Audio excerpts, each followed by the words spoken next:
मध्य प्रदेश में 4 नए मिशन शुरू करेगी मोहन सरकार। युवा, नारी, किसान और गरीबों के लिए शुरू होंगे 4 मिशन। आर्थिक और सामाजिक स्तर पर सशक्त बनाने के लिए मिशन 1 जनवरी 2025 से शुरू होंगे। चारों मिशन शुरू करने की तैयारी है। सीएम मोहन ने मिशन को तैयार करने की रूपरेखा बनाने के लिए कह दिया है। साथ ही सीएम ने कहा मिशन को लेकर जिम्मेदारी भी ली है सभी विभाग। और पीएम ने युवा, नारी, किसान और गरीब को बताया था 4 जातियां। तो मध्य प्रदेश में 4 नए मिशन अब शुरू करेगी मोहन सरकार। युवा, नारी, किसान और गरीबों के लिए ये मिशन शुरू होगा। 1 जनवरी 2025 से चारों मिशन शुरू करने की तैयारी है, जिसकी रूपरेखा तैयार करने के लिए कह दिया गया है।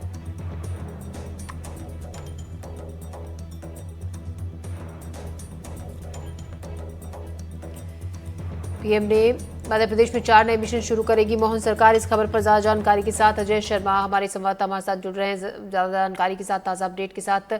अजय, अगले साल से इसकी शुरुआत होगी, रूपरेखा तैयार करने के लिए सीएम की तरफ से इसके लिए कह दिया गया है। देखिए, बिल्कुल जिस तरीके से ये महत्वाकांक्षी योजना थी मुख्यमंत्री मोहन यादव की, और उन्होंने साफ तौर पे कहा था कि एक बड़ा वर्ग है युवा, नारी और किसान और गरीब को बताया था, और 4 जातियां बताया था इनको, और मध्य प्रदेश में 4 नए मिशन शुरू करने के लिए इन्हीं पर फोकस करने के लिए अधिकारियों से कहा गया था। तमाम अपने कैबिनेट के सहयोगियों के साथ भी मध्य प्रदेश के मुख्यमंत्री मोहन यादव ने इसे लेकर चर्चा की है। और इन सब के बीच में सबसे महत्वपूर्ण बात यह है कि 1 जनवरी 2025 से चारों मिशन शुरू करने की तैयारी है। अलग अलग वर्ग विशेष को लेकर योजनाएं बनाई जानी है, और खास तौर पे इनके इम्प्लीमेंटेशन, उनको लेकर किए गए कामकाज को लेकर ये फोकस है बिल्कुल। और अधिकारियों से भी सीधे तौर पे कहा गया है कि आप इसे लेकर पूरी डायरेक्शंस तैयार कर लीजिए। हमें आने वाले समय में इसी डायरेक्शन पर काम करना होगा, और यदि हम ऐसा कर पाए तो बड़े वर्ग में सरकार की जो योजनाएं हैं उनको डिलीवर्ड कर पाएंगे। यही कारण है कि इन तमाम वर्गों पर फोकस्ड है, और खास तौर पे रोजगार और स्वरोजगार के विषय जो हैं इन वर्गों के लिए सरकार उनके माध्यम से इनको रिझाना चाहती है।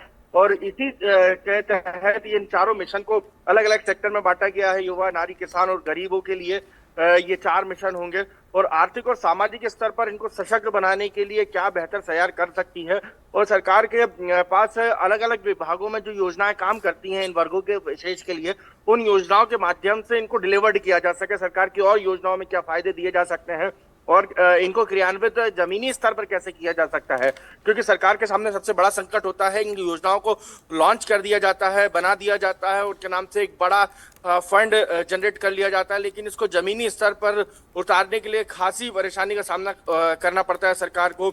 और जब डिलीवरी सिस्टम स्ट्रांग नहीं होता है तो परेशानियों का सामना ग्रास रूट लेवल पर करना होता है। यही कारण है कि सरकार अपने डिलीवरी सिस्टम को स्ट्रांग बनाना चाहती है, ताकि ग्रास रूट लेवल पर चीजें पहुंचे और आम लोगों को, जिन वर्गों के लिए ये मिशन शुरू किया जा रहा है, उनको फायदा मिल सके। ऐसी सरकार की मंशा है, ऐसी सीएम की मंशा है। इन सब के बीच में सबसे महत्वपूर्ण बात यह है कि अभी हाल इसका ब्लूप्रिंट तैयार किया गया है, और अब अपने कैबिनेट के सहयोगियों के साथ मुख्यमंत्री इसको साझा अधिकारियों से अलग अलग जो वर्ग पर हैं वो बातचीत की जाएंगी। जिला स्तर पर क्या काम किए जा सकते हैं, राज्य स्तर पर क्या काम किए जा सकते हैं, इसकी अलग अलग कार्य योजनाएं बनेंगी, और तमाम योजनाओं में अलग अलग विभाग अपना पार्टिसिपेशन दिखाएंगे। तब जाकर इन चारों वर्गों से जुड़े हुए जो मिशन है उसको पूरा किया जा सकेगा। जी अजय, तो बिल्कुल एमपी सरकार काफी जोर शोर से कुछ बदलाव की तैयारी कर रही है। आने वाले वक्त में प्रदेश की जो हालत है काफ़ी सुधरेगी। उसमें नारी, युवा, किसान और गरीबों के साथ साथ ही स्कूली शिक्षा पर भी एक बड़ा फैसला लिया गया है। इस पर भी हम आपसे जानकारी लेंगे। अजय, आप बने रहिएगा। पहले अपने दर्शकों को ये खबर हम बता देते हैं